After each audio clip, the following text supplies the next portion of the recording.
पिछले 2-3 दिनों से हर न्यूज़ चैनल पर, सोशल मीडिया पर एक खबर बुरी तरह से वायरल है। हर तरफ ये खबर अलग अलग एंगल से दिखाई जा रही है और ये खबर इसलिए ज़्यादा सुर्खियों में है क्योंकि अभी पिछले महीने भर से लगातार नीट को लेकर बहुत हंगामा मचा हुआ है। 23 लाख बच्चों ने नीट का एग्ज़ाम दिया था। उसके बाद उस एग्ज़ाम के बाद धांधली की खबर आई क्योंकि एक ही स्कूल के कई बच्चे एक साथ नीट के एग्ज़ाम में टॉप कर गए थे। तो उसको लेके फिर हुआ कि कैसे इसका पेपर लीक हुआ, मामला कोर्ट में है, दोबारा एग्ज़ाम होगा नहीं होगा कुछ पता नहीं। पर लाखों बच्चों जो ख़ास तौर पर मेहनत करके यहाँ तक पहुँचते हैं उनके लिए बड़ा ये अफसोसनाक था।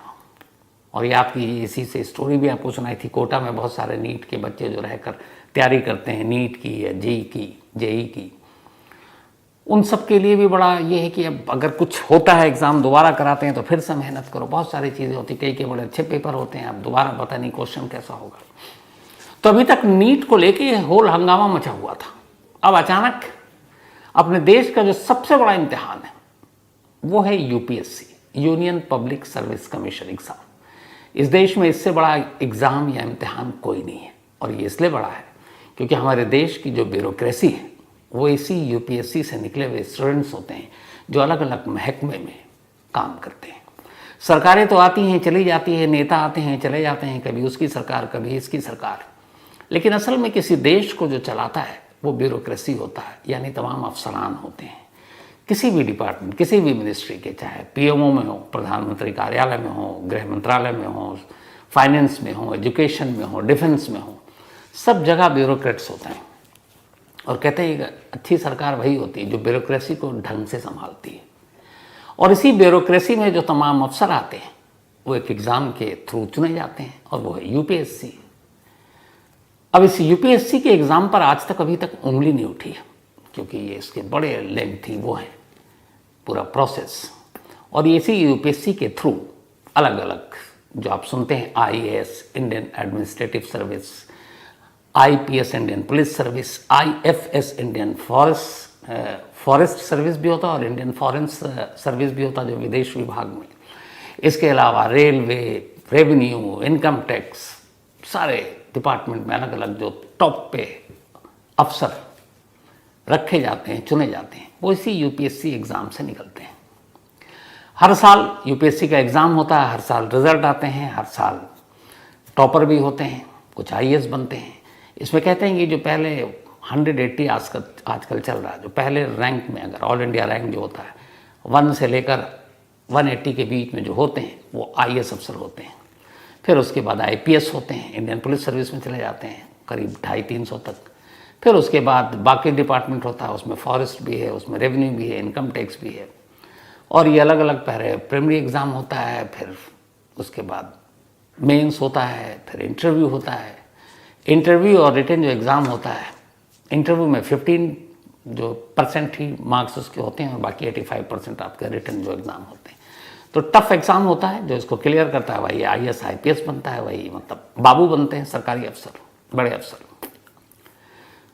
तो इसी आईएएस, अच्छा इस आईएएस एग्ज़ाम को आगे की कहानी बताऊँ। एक और चीज़ भी बड़ी इंटरेस्टिंग है, इस आईएएस या यूपीएससी के एग्ज़ाम को कौन दे सकता है, कितनी बार दे सकता है। तो हर वो शख्स, हर वो इंडियन जो ग्रेजुएट हो, उसने ग्रेजुएशन कर रखी हो, कॉलेज से पढ़ाई कर रखी हो, तो वो इस एग्ज़ाम में बैठ सकता है। इस एग्ज़ाम में अलग अलग कैटेगरी हैं। जनरल कैटेगरी जो है 32 साल से, अगर आपकी उम्र कम है, 32 साल तक है, तो आप इस एग्ज़ाम में बैठ सकते हैं और आपको 6 मौके मिलते हैं। पहली बार में नहीं, कोई बात नहीं, दूसरी तीसरी चौथी, आपको कुल 6 अटैम्प्ट मिलेगा यूपीएससी एग्ज़ाम में टिल 32 ईयर्स तक।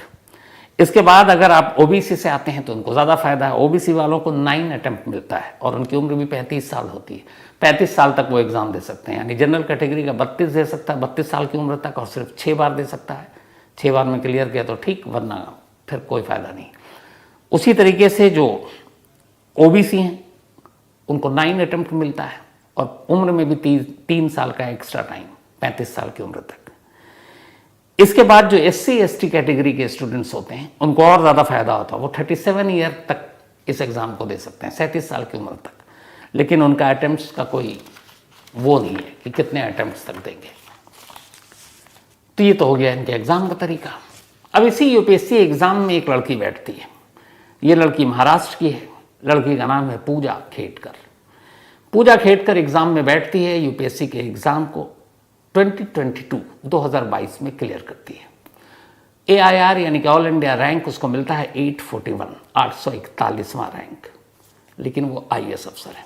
अब आप कहेंगे कि अभी तो मैंने शुरू में कहा कि जो 101 से लेकर 180 तक की रैंकिंग मिलती है जिसको, वही IAS बनता है, फिर IPS बनता है, फिर बाकी बनता है। तो 841 रैंक में IAS कैसे बन सकती है पूजा खेड़कर? क्या इसमें गड़बड़ है? तो बिल्कुल गड़बड़ नहीं है। उसकी वजह यह है कि पूजा ने यूपीएससी एग्ज़ाम जो क्लियर किया, जो उसने डॉक्यूमेंट्स दिए, उसमें दो चीज़ें थी। पहली कि वो ओबीसी से है और नॉन क्रीमी लेयर में आती है। एक तो ओबीसी का कोटा, ऊपर से non creamy layer. Non creamy layer मतलब ये कि आपकी सालाना आमदनी, income per year, per annum 8 lakh से कम होना चाहिए। 8 लाख से कम का मतलब कितने हो गए? 60,000 रुपये महीना के करीब मान के चलिए, 60 या 58,000 रुपये महीना। तो ओबीसी कोटे से उसने डाला, तो एक तो ये हो गया कि नॉन क्रीमी लेयर में हूँ, मतलब 8 लाख से कम है मेरी आमदनी। नंबर 2, उसने एफिडेविट दिया, वो ये कि मैं डिसेबिलिटी वाली, मेडिकल रूप से, एक तो मेंटल लेवल पर, मतलब कुछ ऐसी बीमारी है मुझे जिसकी वजह से मेरी याददाश्त कमज़ोर है, और दूसरा मेरी नज़रें कमज़ोर हैं। तो अब ये दो चीज़ें थी कि नज़रें कमज़ोर हैं और फिर थोड़ी मेंटल प्रॉब्लम भी है, कि मेंटल मतलब दिमागी कोई बीमारी नहीं, लेकिन हाँ शायद मेमोरी को लेकर कुछ याददाश्त कमज़ोर नहीं है। तो यूपीएससी में ऐसे स्टूडेंट्स को भी परमिट किया जाता है एग्ज़ाम देने के लिए, और फिर उसी हिसाब से उनकी मार्किंग की जाती है, लेकिन उन्हें बहुत सारे छूट मिलते हैं। एक जनरल कैटेगरी का स्टूडेंट जितने मार्क्स लाता है और जितने मार्क्स पूजा खेड़कर ने लाए, अगर पूजा खेड़कर ये ओबीसी कैटेगरी में ना होती और ये उसने अपना मेडिकल सर्टिफिकेट ना दिया होता, तो किसी कीमत पर वो IAS अफसर नहीं बन सकती थी, क्योंकि उसके नंबर बहुत कम थे। लेकिन उसको एडवांटेज मिला क्योंकि उसने सर्टिफिकेट दिया, एक तो ओबीसी नॉन क्रीमी लेयर, और नंबर 2 मेडिकल ग्राउंड पर कि मेरी याददाश्त ठीक नहीं है, एक प्रॉब्लम है मेंटल लेवल पे, और दूसरा नज़रें मेरी कमज़ोर है, रोशनी जा रही है। तो इसी बेस पे उसने एग्ज़ाम दिया। 2022 में रिजल्ट आया यूपीएससी का, और 2022 में पूजा खेड़कर इस देश की एक IAS अफसर बन गई। अब जब IAS अफसर कोई बनता है, यूपीएससी क्लियर करता है, तो उसकी ट्रेनिंग होती है। तब उसको ट्रेनिंग के लिए हैदराबाद भेजा गया। शुरू में सारे लोगों को जो IPS होते हैं, ये होते हैं, सबके एक साथ ट्रेनिंग होती है, वो मसूरी में होती है कुछ महीने। फिर वहाँ से जो अलग अलग हो जाते हैं कि ये IPS है या IAS, तो IAS की ट्रेनिंग लाल बहादुर शास्त्री एक हैदराबाद में है इन्हीं लोगों के लिए, तो वहाँ उनको भेजा गया।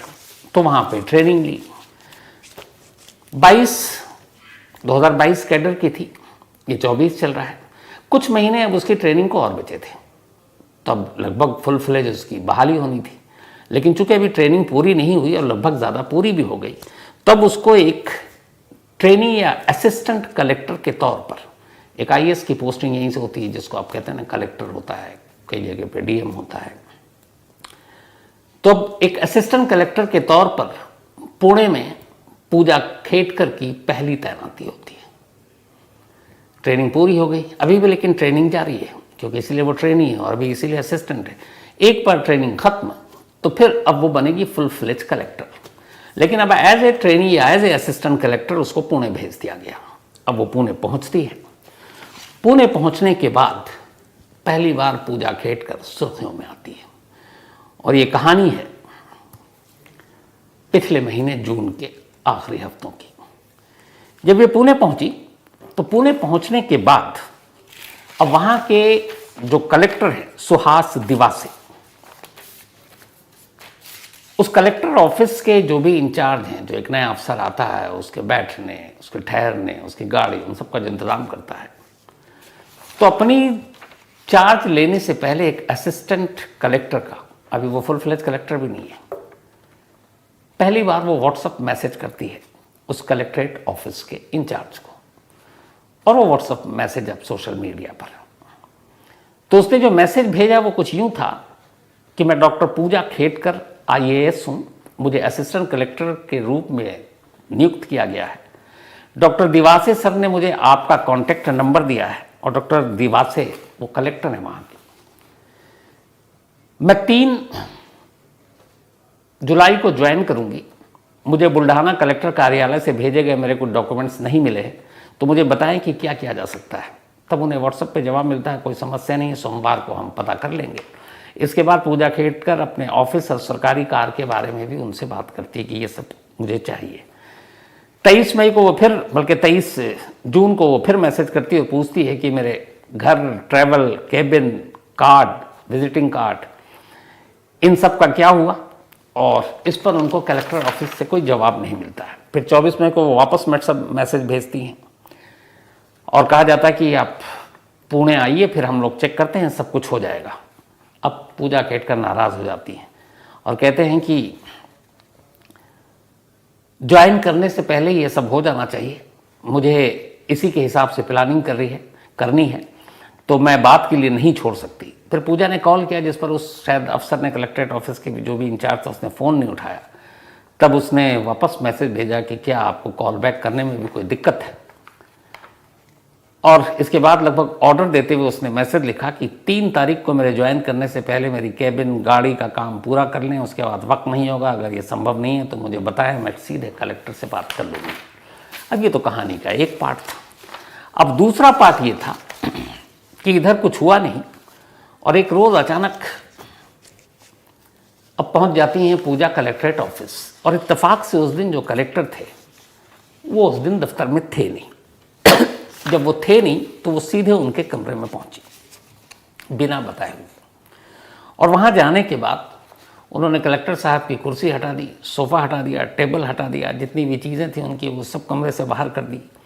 इसके बाद जो वहाँ का रेवेन्यू अफसर था उसको बुलाया और उसके बाद कहा कि मेरे नाम का लेटर हेड, मेरे नाम के विजिटिंग कार्ड, पेपर वेट, राष्ट्रीय ध्वज, नेम प्लेट, शाही मुहर, इंटरकॉम, सारी चीज़ें इंतज़ाम करो और मेरी गाड़ी का भी इंतज़ाम करो। अब जब ये सारी चीज़ें हैं और वो इसके भी इंटाइटल नहीं है, क्यों? क्योंकि वो एक असिस्टेंट कलेक्टर है और वो जब दफ्तर आती हैं तो एक ऑडी कार में, एक प्राइवेट कार में आती हैं। और उस ऑडी कार में उन्होंने लाल बत्ती लगा रखी थी, हूटर लगा रखा था और महाराष्ट्र सरकार का लोगो लगा रखा था। अब आम तौर पर ये जो लाल बत्ती का रूल कानून है उसमें यह है कि इसके लिए एक तो आपको इजाज़त मिलनी चाहिए कि आप उसके इंटाइटल हैं कि नहीं है। नंबर 2, आप ये जो ऑडी कार थी ये खुद उनकी अपनी नहीं है, किसी और की कंपनी पे रजिस्टर्ड है, किसी प्राइवेट आदमी की है। और उस ऑडी कार में इन्होंने ये सारी लाल बत्ती और ये सब लगा दी और उसके बाद घूम रही हैं शहर में और उसी में सब कुछ लगा के ये पहुंचती हैं। तो ये भी वायलेशन था रूल्स का। अब ये जब सारी चीज़ें हुई और नेम प्लेट वेट हट गया, फिर जब कलेक्टर साहब असली आए, देखा कि भैया मेरे पीछे में तो हुलिया ही बदल गया। तो उन्होंने ये किया, जब उन्होंने पता कराया तो फिर उन्होंने ऊपर अपने मुंबई में बैठे अपने मेन बॉस को ये सारी चीज़ें बताई। अब मेन बॉस को भी लगा ये क्या भैया, अभी एक नई ट्रेनी जिसको अभी फुल-फ्लेज कलेक्टर भी नहीं है, अभी उसको पोस्टिंग मिली नहीं, क्योंकि अभी वो ट्रेनिंग के पीरियड से गुजर रही है, इसके बाद उसे पोस्टिंग मिलेगी। सही है, अभी तो इसलिए बनाया गया है असिस्टेंट कलेक्टर की, जाकर देखे कि काम वाम कैसे होता है सरकारी दफ्तरों में। लेकिन यहाँ तो जलवाही कुछ और, वो सारे कार्ड भी छप गए। ये फिर उनकी मेरा घर कहाँ है, मुझे कांस्टेबल भी चाहिए मेरे साथ जो रहे, गाड़ी चाहिए लाल बत्ती की, वो जो सरकारी गाड़ी मिले, और घर, ये वो सारी चीज़ें। तो जब कलेक्टर साहब आए तो उन्हें लगा कि ये क्या बदतमीज़ी है। फिर उन्होंने शिकायत की। शिकायत के बाद अब मुंबई में हड़कंप मचा कि भैया ये क्या है। फिर उसके बाद वो ऑडी कार और ये सारी चीज़ें मीडिया में आ गई। अब जब ये सारी चीज़ें आई तो फिर हुआ कि भाई ये हैं कौन, नई नवेली IAS अफसर जो आई हैं और इनके रंग रूप, आखिर ये क्या है मामला। तो अब धीरे धीरे एक गलती ने बाकी गलतियों पर नज़र डालवानी शुरू कर दी कि IAS अफसर बनी है तो कौन है, कैसे बनी है, क्या है। तो फिर पूरी कुंडली निकल आई और अब इसी लाल बत्ती के शौक और उस सरकारी कुर्सी पर वक्त से पहले बैठने की जल्दबाजी ने पूजा खेड़कर को मुश्किल में डाल दिया और उनके साथ ही पूरे सिस्टम को मुश्किल में डाल दिया है। हालांकि UPSC में कुछ उनकी एग्ज़ाम को लेकर गड़बड़ हुई, इसके बारे में एक्सपर्ट्स लोग कहते हैं कि ऐसा नहीं हो सकता, क्योंकि UPSC का एग्ज़ाम बड़ा डिफरेंट तरीके से होता है, नीट जैसी हालत नहीं है। लेकिन उंगलियां उठ रही हैं अब DOPT पर। DOPT हमारे इंडियन गवर्नमेंट का एक डिपार्टमेंट है, department of personal and training. कि जितने भी ब्यूरोक्रेट्स अफसर होते हैं जो नए नवेले सब आते हैं, तो इनकी तैनाती, इनकी पोस्टिंग, ये सारा काम या फिर इनके चेक करना कि ये जेन्युइन है कि नहीं है, सही तरीके से एग्ज़ाम पास करके आए हैं कि नहीं है। जैसे कोई कैरेक्टर सर्टिफिकेट किसी का पुलिस वेरीफाई करता है, तो DOPT यानी कि सरकार का एक विभाग, एक डिपार्टमेंट ऐसे कैंडिडेट की पूरी तरीके से एक तरह से पड़ताल करती है कि ये ठीक है, जेन्युइन है, सही तरीके से एग्ज़ाम पास किया है, नाम, पता, सर्टिफिकेट इसके जितने भी दिए सब ओके है कि नहीं है। और ये DOPT यानी कि director of personal and training, इसका बॉस होता है सीधे प्राइम मिनिस्टर ऑफ इंडिया। ये आज से नहीं, शुरू से। और कहते हैं कि DOPT हमारे देश के सबसे मजबूत डिपार्टमेंट में से एक है, सबसे पावरफुल, इसलिए कि यही पूरी ब्यूरोक्रेसी को एक तरह से कंट्रोल करता है। DOPT में बैठा हुआ शख्स बहुत पावरफुल होता है। तब हुआ कि भाई ये मतलब आई कैसे। अब जब जांच हुई तो उसी जांच में फिर जो चीज़ें निकल कर आई वो ये है कि 2022 में इन्होंने एग्ज़ाम दिया और इन्होंने 2 सर्टिफिकेट पेश किए। पहला कि मैं OBC से हूँ और मैं नॉन क्रीमी लेयर, मैंने कहा कि मतलब साल में किसी भी कीमत पर 8 लाख से ज़्यादा आपकी आमदनी नहीं है। और दूसरा, मैं याददाश्त कमज़ोर है, मतलब मानसिक रूप से बीमार कुछ, और मेरी नज़रें कमज़ोर, रोशनी जा रही है। अब सवाल है कि ऐसे केसेस में सिर्फ कोई भी आकर सर्टिफिकेट, क्योंकि ये सर्टिफिकेट को देने से आपको एग्ज़ाम में बहुत सारी रियायत मिलती है। इसको ऐसे समझिए कि अगर सपोज़ UPSC के एग्ज़ाम में एक बच्चा 90 नंबर लाया है और फिर भी बड़ा कांटे का टक्कर है, लेकिन एक OBC का सर्टिफिकेट भी लेकर आए और साथ में हेल्थ सर्टिफिकेट भी लेकर आए कि हम इस तरीके से मतलब दिव्यांग हैं, विकलांग हैं कुछ शारीरिक रूप से, तो उस 90 की जगह पे अगर उसके 55 मार्क्स भी होंगे तो वो समझ लीजिए कि निकल लेंगे। इतना फ़र्क है। और जबकि गलाकाट मुकाबला है UPSC में। तब ये 2 सर्टिफिकेट के ऊपर आई कि भैया जांच करो, ये हैं कि आप पूजा मैडम, जो इस तरीके से आते ही इन्होंने हंगामा खड़ा कर दिया। अब इसमें जो चीज़ निकल कर आ रही है वो फिर नीट के बाद ये सारे सिस्टम पर सवाल उठा रही है। क्या चीज़ें आ रही हैं निकल कर? पहला कि ये OBC हैं और नॉन क्रीमी लेयर से आती हैं। अब जो इनके सर्टिफिकेट दिए गए हैं सारे टोटल कि भैया आप कि फाइनेंशियल बैकग्राउंड क्या है, आपके पास कितने पैसे हैं, तो उस सारी चीज़ों में जो इनके पैसे की बातें आई हैं, पहले तो इनके फादर का ले लीजिए। इनके फादर दिलीप खेडकर, ये भी IAS अफसर रहे हैं और इत्तेफाक से 24 अभी ये चुनाव हुआ था जनरल लोकसभा इलेक्शन, इन्होंने लड़ा था एक कॉन्स्टिट्यूंसी से महाराष्ट्र में ही। तो जब चुनाव लड़ते हैं तो आपको एक एफिडेविट देनी पड़ती है कि भैया आपके पास कितनी चल अचल संपत्ति है, मतलब। तो पूजा खेडकर के पिता के हिसाब से उनके पास 40 करोड़ रुपए की प्रॉपर्टी है, जिससे सालाना लाखों रुपए वो कमाते हैं किराए से और किसके चीज़ों से। 40 करोड़ की प्रॉपर्टी में उनके पास मतलब जो लिस्ट है 110 एकड़ खेती की ज़मीन है जिसकी कीमत 20 करोड़, और ये कृषि ज़मीन का भी उल्लंघन है नियम का। 2 करोड़ रुपए की एक अलग और ज़मीन है, 8 करोड़ की 6 दुकानें हैं, 22 करोड़ के साथ फ्लैट है, 900 ग्राम गोल्ड है, हीरा है जिसकी कीमत लगभग 87 लाख है, 17 लाख रुपए की सोने की घड़ी है, 1 करोड़ से ज़्यादा की 4 कारें हैं, और साथ ही 2 प्राइवेट कंपनियां और एक ऑटोमोबाइल फर्म में हिस्सेदारी है। अब ये सारी चीज़ें मिला लें तो इनकी इनकम 8 लाख से कम एक साल में कैसे हो सकता है। चलिए बाप को हटा दीजिए, अब बेटी पे आ जाइए, पूजा पर। जो पूजा ने अपना एफिडेविट दिया था जब यहाँ पर जब एग्ज़ाम में के लिए, तो उन्होंने अपने एफिडेविट में कहा था कि मेरे पास कुल 17 से लेके 22 करोड़ तक की प्रॉपर्टी है। मतलब ये लगभग 22 करोड़ की मालकिन है ये प्रॉपर्टी की। उन्होंने बताया कि 2015 में पुणे के एक इलाके में 2 प्लॉट खरीदा, एक प्लॉट 42 लाख में, एक 43 लाख में। अब दोनों की प्लॉट की इस वक्त मार्केट वैल्यू है 6 से 8 करोड़ रुपए।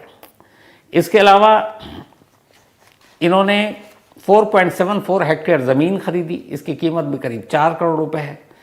इसके अलावा इन्होंने कुछ फ्लैट खरीदे जिसकी कीमत भी करीब करोड़ रुपए है।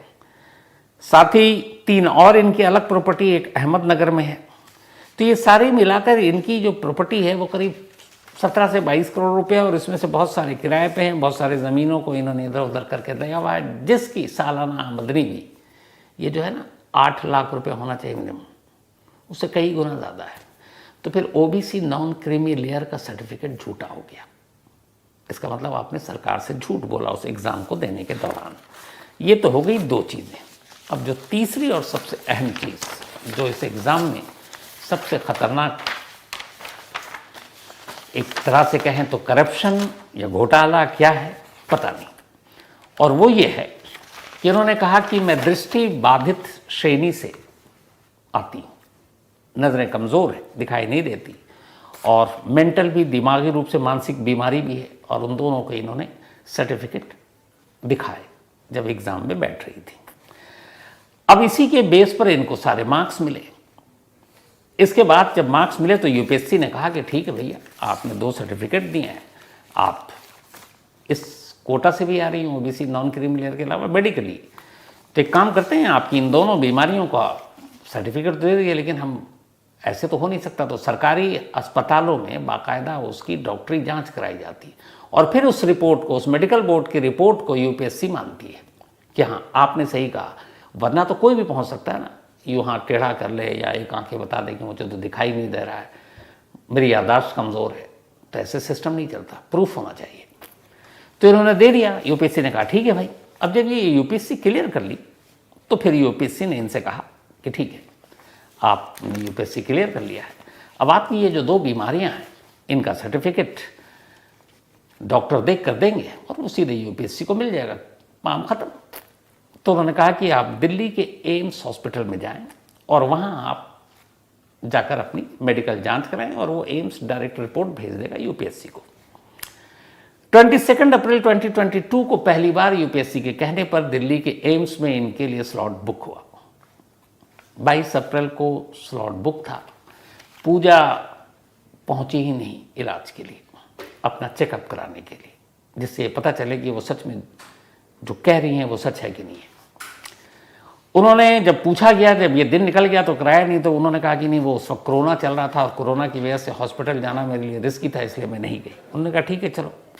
26 मई 2022 को दूसरी बार उसी एम्स में फिर से डॉक्टरों का पैनल बैठा और स्लॉट बुक हुआ कि आप आइए और चेक करा लीजिए, आपका टेस्ट करते हैं कि आपकी याददाश्त का इशू क्या है, और दूसरा आपकी जो नज़रें कमज़ोर हैं तो वो भी चेक करते हैं। दूसरी बार भी वो गैर हाजिर। इसके बाद 1 जुलाई को फिर से तीसरी बार बुलाया गया चेक करने के लिए एम्स में, फिर गायब। 26 अगस्त 2022 को फिर से एम्स में बुलाया गया मेडिकल जांच के लिए, वो फिर नहीं पहुंची। 2 सितंबर को फिर बुलाया गया, वो फिर नहीं पहुंची, और इस बार ये भी था कि नज़रें कमज़ोर हैं तो उस नज़रों या रोशनी जा रही है, एमआरआई से पता चलेगा कि आखिर रोशनी जाने की वजह क्या। तो एमआरआई का भी इंतज़ाम हो गया था, लेकिन वो तब भी नहीं पहुंची। 25 नवंबर 2022 को फिर उनको कहा गया कि आप टेस्ट कराकर रिपोर्ट उसकी दे दीजिए, वो नहीं गई और उन्होंने नहीं कराया। इसके बदले क्या किया उन्होंने कि एक नामालूम किसी और कहीं जगह से एक एमआरआई सेंटर से उन्होंने एक रिपोर्ट बनवाई, वही रिपोर्ट कि मैं इन बीमारियों से ग्रसित हूँ, मेरी नज़रें कमज़ोर है, मुझे याददाश्त भी कमज़ोर है, और वो रिपोर्ट उन्होंने जाकर यूपीएससी को सौंप दी। अब यूपीएससी ने जब देखा कि ये रिपोर्ट एम्स की तो है नहीं, है तो किसी प्राइवेट की है, और आपको पता है प्राइवेट में तो कुछ भी कर सकते हैं, यूपीएससी ने उस रिपोर्ट को एक्सेप्ट करने से मना कर दिया। और अब उसने कैट, जो ऐसी सारी अपनी एक होती है जिसपे जो केंद्रीय प्रशासनिक न्यायाधिकरण है, उनके पास इस रिपोर्ट को भेजा और कहा कि भाई ये तो रिपोर्ट हम मानेंगे नहीं क्योंकि सरकारी है नहीं। 23 फरवरी 2023 को कैट एक ट्रिब्यूनल टाइप का होता है जहाँ पे इन सारी चीज़ों का मसला लेकर जाया जाता है। कैट ने अपना फैसला सुनाया और उसने कहा कि नहीं, पूजा खेट करके इस रिपोर्ट को हम नहीं मानते हैं, और उसने यूपीएससी की बात पे मुहर लगा दी। अब कैट ने भी रिजेक्ट कर दिया। इसका मतलब है 6 बार मौका मिला पूजा कैट कर, कभी अपना मेडिकल टेस्ट कराने नहीं गई। कैट के पास जो रिपोर्ट लेकर गई थी यूपीएससी ने, जिसको कैट के पास भेजा, सेंट्रल एडमिनिस्ट्रेटिव ट्रिब्यूनल जो होता है ट्रिब्यूनल, उसने भी रिजेक्ट कर दिया। अब कैट एक बड़ी इंपॉर्टेंट बॉडी है, ऐसे एडमिनिस्ट्रेटिव सर्विस की पोस्टिंग और उसके लिए इसका भी बड़ा रोल होता है, या कोई विवाद होता है वो उसका फैसला देता है। कैट ने यूपीएससी की बात मान ली, पूजा हट करके कहा नहीं भैया ये रिपोर्ट प्राइवेट का नहीं चलेगा, तो इसलिए आपको हम इसको नहीं मानते हैं और आप ओरिजिनल एमआरआई का जो रिपोर्ट है वो सरकारी हॉस्पिटल का ही चलेगा। अब कायदे से यहाँ से कहानी शुरू होती है कि कैट के इस रिजेक्शन के बाद पूजा की यूपीएससी में जो आईएएस का रैंक मिला था 841 ऑल इंडिया रैंकिंग जो थी वो रद्द हो जानी चाहिए थी, इसलिए कि यूपीएससी के 6 मौके के बाद भी उन्होंने अपना मेडिकल टेस्ट नहीं कराया। इसका मतलब है कि उन्होंने जो मेडिकल रिपोर्ट सबमिट किया था एग्ज़ाम से पहले वो झूठा था। अगर झूठा नहीं था तो उनको भागना नहीं चाहिए था। कैट ने रिजेक्ट कर दिया, तो अब यूपीएससी को भी ये था कि कैट के पास भेजा, कैट ने रिजेक्ट कर दिया, पोस्टिंग बहाली होगी नहीं।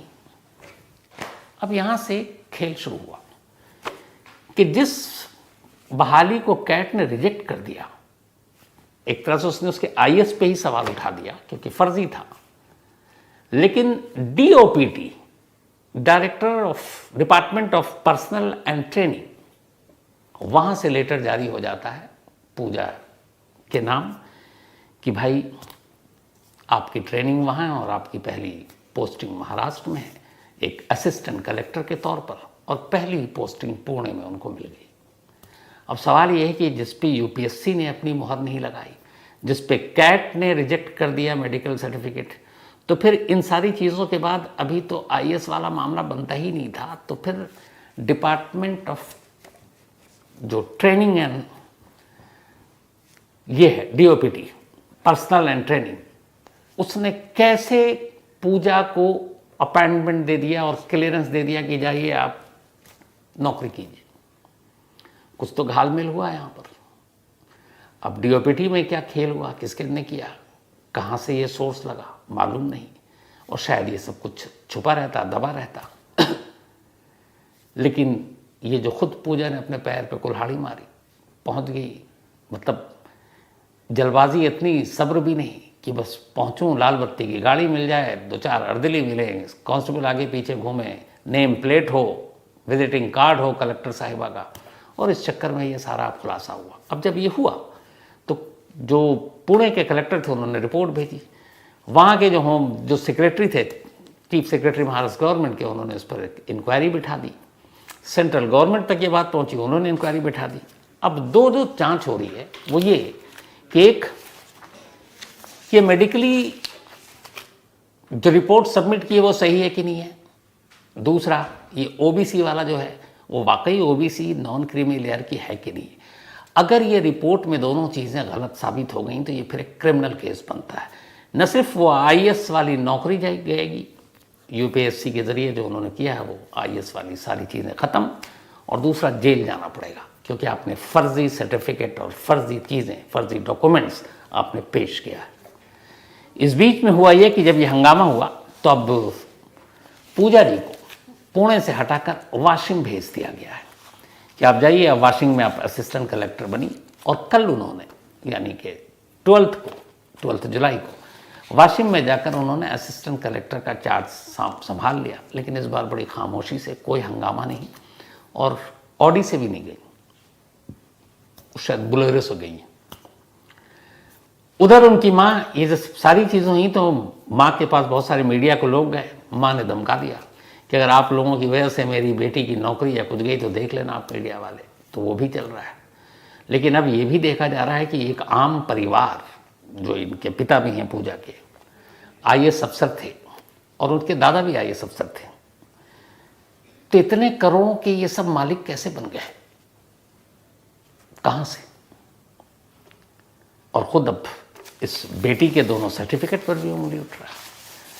तो ये एक आईना है साहब कि नीट को जो लेकर हो रहा है। यहाँ इतनी अंधेर नगरी की, मतलब एक शख्स, इतने बच्चे मेहनत करते हैं, एक एक मार्क से रह जाते हैं यूपीएससी में, मैं जानता हूँ, मैंने करीब से देखा है। तो चोर की दाढ़ी में ही तिनका होता है। अब देखिए जो कमेटी बैठाई गई है उसकी रिपोर्ट कब आती है और बाकी इस केस में क्या सच्चाई सामने आती है। लेकिन इस देश में जितने भी स्टूडेंट्स हैं, छात्र हैं, नीट के बाद वैसे ही है कि शायद ही अपने देश का कोई एग्ज़ाम हो जिसमें ये चीटिंग पेपर लीक ना हुआ हो। हालांकि यूपीएससी को लेकर अब भी एक भरोसा बना हुआ है, और इस मामले में भी देखें तो कहीं यूपीएससी के लेवल पर अभी तक नहीं लगता कि ऐसा कुछ हुआ है। जो कुछ भी हुआ है डीओपीटी के लेवल पर हुआ, जो भी सच्चाई है सामने आनी चाहिए। तो कहानी में आज इतना ही, लेकिन कहानी खत्म करूँ वही अपना सिलसिला। आज मीनाक्षी जी, इनका जन्मदिन है, हैप्पी बर्थडे मीनाक्षी जी। और ये रिया जी की मम्मी हैं, और ब्यूटी और Rudra, thank you so much आपके मेल के लिए भी। साथ ही रेनू आनंद एंड श्रुति, इन दोनों का भी बर्थडे बल्कि कल था, तो बिलेटेड हैप्पी बर्थडे रेनू जी और श्रुति। एंड नंदा साहब, थैंक यू सो मच। और माफ़ी, कल एक्चुअली कहानी ऐसी थी कि फिर ऐसी कहानी के बाद किसी को बर्थडे विश करने का मन भी नहीं करता, तो माफ़ी। लेकिन आज रेनू आनंद एंड श्रुति हैप्पी बर्थडे। साथ ही कांता पवार, इनका भी जन्मदिन है, हैप्पी बर्थडे कांता जी। और ये राधे श्याम पवार जी की पत्नी हैं। मुकेश शाह, इनका भी जन्मदिन है, हैप्पी बर्थडे मुकेश जी। और ये मिशामी शाह के पति हैं। मोहम्मद अजहर, इनका भी बर्थडे है, तो हैप्पी बर्थडे मोहम्मद अजहर। और ये भेजा है मुनीबा ने बुलंदशहर से, मुनीबा जी के हस्बैंड हैं, शौहर हैं अजहर साहब। इसके अलावा सुरेखा कुंवर और किशोर सिंह राजपुरोहित, इन दोनों की एनिवर्सरी। तो सुरेखा जी और किशोर सिंह जी, आप दोनों को बहुत बहुत बधाई। सुंदर पति और सुंदर पाती बल्कि, और दिनेश कुमार, आप दोनों की भी एनिवर्सरी, तो बहुत बहुत मुबारक। मंजू कंवर और रतन सिंह, इन दोनों की भी मैरिज एनिवर्सरी, तो मंजू जी और रतन जी, आप दोनों को बहुत बहुत बधाई। भेजा है ओम प्रकाश और नरेंद्र और नाना सिंह ने। साथ ही कल बहुत सारे लोगों के मेल आए थे, वो कल की कहानी के ऊपर जो मैंने आपको सुनाया था, उस बच्चे के बारे में जो 11 साल से बिस्तर पर है, जिसके माँ बाप उसकी मौत के लिए दुआ करते हैं। और मुझे बड़ा इमोशनल भी हो गया आप लोगों का ये देखकर कि बहुत सारे लोग उसकी मदद करना चाहते हैं, उनके पेरेंट्स की मदद करना चाहते हैं। बहुत सारे लोगों ने कहा कि मुझे अकाउंट नंबर दे दे, तो बिना उनसे पूछे हुए, बिना उनकी इजाज़त लिए हुए मैं ये कर नहीं सकता था। आज सुप्रतिम बनर्जी और मनीषा झा उनके घर गए, क्योंकि वो एक पूरा उनसे बातचीत कर एक आज तक के लिए पूरा एक शो बनाना चाहता हूँ, ताकि ज़्यादातर लोगों तक ये बात पहुँचे। तो मैंने बनर्जी के ज़रिए उन तक मैसेज पहुँचा दिया है पेरेंट्स तक और उसके ब्रदर तक, कि अगर वो लोग इजाज़त दें तो मैं ज़रूर उनके अकाउंट नंबर बाकी चीज़ें दे सकता हूँ, लेकिन ये बिना उनकी इजाज़त के ठीक भी नहीं होता। तो एक बार वो आ जाए तो कल मैं आपको ज़रूर उसका अपडेट दूंगा। लेकिन आप तमाम लोगों ने जिस तरीके से रिएक्ट किया उस कहानी पर, थैंक यू सो मच। कई बार ये इमोशनल चीज़ें ही क्या होता है कि हम लोगों को और ज़्यादा करीब से जोड़ती हैं। साथ ही डॉक्टर गुरप्रीत सिंह नोएडा से, इन्होंने एक सवाल पूछा है कि क्या इंडिया को पाकिस्तान जाना चाहिए चैंपियंस ट्रॉफी खेलने के लिए। गुरप्रीत सिंह जी, मेरा इसमें 2 पार्ट है जवाब के। पहला, एक क्रिकेट लवर के तौर पर ज़रूर जाना चाहिए, और जाना इसलिए चाहिए कि इस वक्त जो हमारी टीम है, बारबाडोस में जो हमने झंडे गाड़े थे रोहित शर्मा ने ना मैदान में, एक बार मैं भी लाहौर में उसी तरह से तिरंगा को गढ़ते हुए देखना चाहता हूँ। जब अपनी टीम जाए और 1 मार्च को वो अपना तिरंगा लाहौर के उस ज़मीन पर रोहित शर्मा लगा कर आए, मज़ा कुछ और होगा। तो ये तो एक क्रिकेट लवर के तौर पर है। और दूसरा, एक देशवासी होने के तौर पर, कि जो पॉलिटिकल चीज़ें होती हैं, जो सरकार की अपनी सोच होती है, वो सरकार का डिसीज़न है। तो दोनों पहलू हैं, सरकार जो फैसला लेगी वो भी सही है। लेकिन अगर मैं क्या, कोई भी आप क्रिकेट लवर से बात करेंगे तो कोई भी वर्ल्ड कप का मैच हो या कोई भी ऐसा मैच हो जिसमें सारी टीमें हों, असली मज़ा तो तब आता है जब पाकिस्तान को हम हराते हैं, तो उस खुशी की बात ही कुछ और होती है। तो एक क्रिकेट लवर के तौर पर मैं चाहूँगा कि जाए, बल्कि जाए तो मुझे भी मौका मिल जाए, शायद मैं भी एक बार लाहौर होकर आ जाऊँ, इंडिया को पाकिस्तान का मैच लाइव देखूँ वहाँ पर बैठकर, और उनके बीच में जीतता हुआ देखूँ। यही मेरी तमन्ना है। आज तक कभी गया नहीं, तो इस मैच के बहाने हो सकता है विकी पाजी और निखिल नाज मुझे अपने साथ बोले चलो यार आप भी। Sameer Rathore, thank you so much. इसके अलावा श्वेता चौहान मध्य प्रदेश से हैं, और इन्होंने एक कहानी में की बात की थी। अंतिम सत्य एक आपको दिखाया था कि कैसे जो बच्चे अपने माँ बाप को छोड़ देते हैं, उनका कोई मर जाता है तो कोई संस्कार करने वाला नहीं है। तो इन्होंने एक बड़े अच्छे सवाल उठाया, आप ही लोगों के लिए छोड़ रहा हूँ मैं। उनका ये है कि जो बच्चे अपने माँ बाप को धोखा देकर उनके पैसे हड़प लेते हैं, चाहे फर्जी साइन करके या घर से चुरा कर। तो ऐसे बच्चों के खिलाफ भी FIR करना चाहिए, उनको जेल भेजा जाना चाहिए। श्वेता जी, आपकी बात से सहमत हूँ, लेकिन सवाल ये है कि माँ बाप FIR करें तो कैसे करें? उनकी औलाद है और इसीलिए औलाद फिर बिगड़ती जाती है। लेकिन आप लोगों की क्या राय है, आप अपनी राय ज़रूर दीजिएगा। जो श्वेता चौहान जी ने पूछा है कि अगर बच्चे घर में बेईमानी करते हैं, माँ बाप के पैसे हड़प लेते हैं, तो उन बच्चों के खिलाफ माँ बाप को एक्शन लेना चाहिए, पुलिस के पास जाना चाहिए, FIR दर्ज करना चाहिए। जवाब ज़रूर दीजिएगा।